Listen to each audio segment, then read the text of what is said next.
New this morning, passengers on an ill-fated bus trip in the Bronx are telling their stories.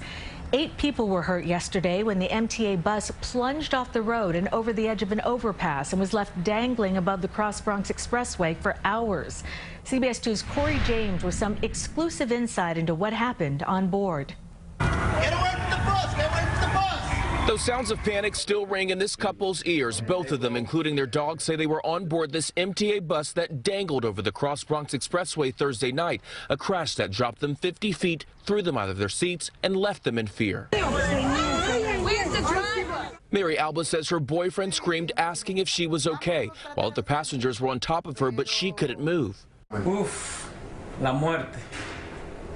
Yo pensé que Santiago Pasco brought to tears, telling us he briefly lost consciousness and thought they were going to die. Jose Luis Brito felt the same way, adding everyone got out on their own. After the impact, windows were broken, so we were able to get out, but I couldn't walk that well because I was hurting.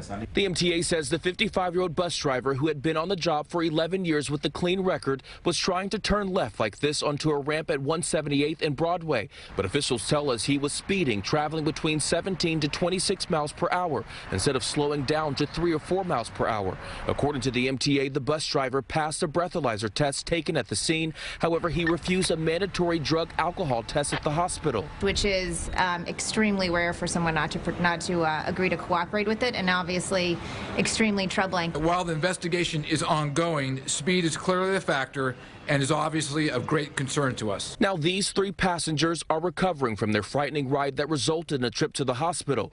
Brito dealing with bruises on his mouth and thigh. Alba has a cut on her leg, and Pascal says his entire body is sore, but all of them just thankful to be alive.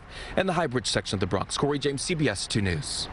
The bus driver was taken to the hospital with a broken jaw. MTA officials say his bus has outward and inward facing cameras, plus a black box recorder and GPS, all of which are now part of the investigation.